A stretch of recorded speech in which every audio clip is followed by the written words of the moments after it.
എല്ലാവർക്കും നമസ്കാരം. യോഗീശ്വര ലിംഗസന്നിധിയിലേക്കും നമ്മുടെ ഫൗണ്ടേഷന്റെ അഡ്രസ്സ് തപ്പി ധാരാളം ആളുകൾ വരുന്നുണ്ട്. ഇന്ന് അപ്രതീക്ഷിതമായിട്ട് ഫൗണ്ടേഷന്റെ പേരിലുള്ള ഒരു ഓഫീസിലേക്ക് ഞാനും നമ്മുടെ ടീമിലുള്ള ആളും കൂടി പോയപ്പം അതിന്റെ ഫ്രണ്ടിൽ വന്നിട്ട് വരി അന്വേഷിച്ച് തപ്പിക്കൊണ്ടിരിക്കുകയാണ് ഒരാള്. അപ്പോൾ അടുത്തുള്ള കുറേ ആളുകൾ പറയുന്നുണ്ട് ഇതുപോലെ ധാരാളം ആളുകൾ വരുന്നുണ്ടെന്നുള്ള കാര്യങ്ങളും. എനിക്ക് മെസ്സേജ് വരുന്നുണ്ട്, രോഹിത്തായിട്ട് പറയുന്നുണ്ട് ഗുരുജിയെ കാണണമെന്ന് ആഗ്രഹിച്ച് ധാരാളം ആളുകൾ വരുന്നുണ്ടെന്നുള്ളത്. നോക്കൂ, ഇപ്പൊ ഞാൻ നിൽക്കുന്ന യോഗീശ്വരലിംഗ സന്നിധിയുടെ ആ ഒരു പ്ലേസിലാണ്. ഇതൊന്നും പൂർത്തീകരിച്ചിട്ടില്ല.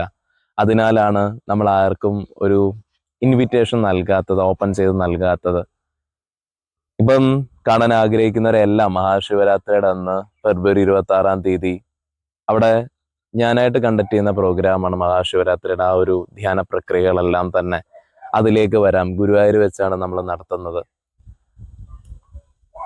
മഹാമന്ത്ര ദീക്ഷയും പഞ്ചഭൂത ആരതിയും അതേപോലെ തന്നെ യോനി മുദ്രയുടെ ക്രമീകരണങ്ങളും കാശ്മീരി ശൈവതന്ത്രത്തിന്റെ രഹസ്യവും സമാധിയും മുക്തിയും അടങ്ങുന്ന പല സിദ്ധവിദ്യകളും അടങ്ങുന്ന രാജയോഗിയുടെ മാർഗത്തെയും പറഞ്ഞു നൽകുന്നുമുണ്ട്.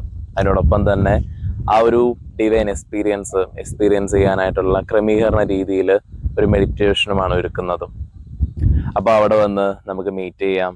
പിന്നെ യൂട്യൂബിൽ വരുന്ന കമൻസും കാര്യങ്ങളും എല്ലാം ഞാൻ കാണുന്നുണ്ട്. എനിക്ക് രോഹിത്തിട്ടായിരുന്ന പല മെസ്സേജുകളും ഞാനിപ്പം വായിക്കുന്നുമുണ്ട്. നിങ്ങളുടെ എല്ലാം സ്നേഹത്തിന് ഹൃദയം നിറഞ്ഞ് വളരെ സന്തോഷമുണ്ട്. ഗുരുജി സമാധി പോവുക എന്ന് പറയുന്നത് അത് നിങ്ങൾ തെറ്റിദ്ധരിച്ചെടുക്കരുത്. അത് ജീവന്റെ ഏറ്റവും പരമമായുള്ള ഒരു അവസ്ഥയാണ്. അത് ഉയർന്ന ഒരു അവസ്ഥയാണ്. അത് എത്രത്തോളം മനസ്സിലാകുമെന്ന് എനിക്കറിയില്ല. പക്ഷേ നിങ്ങൾ പലരും നൽകുന്ന സ്നേഹത്തിന് പറഞ്ഞല്ലോ, ഒരിക്കലും എൻ്റെ ഒരു പദ്ധതിയോ അല്ലെങ്കിൽ എനിക്ക് ഒന്നും ഒരു മണി മോട്ടീവ് അല്ല. ഒരിക്കലും പൈസ ഉണ്ടാക്കാനോ കുറെ ആളുകളെ തട്ടിക്കാനോ ഒന്നുമില്ല.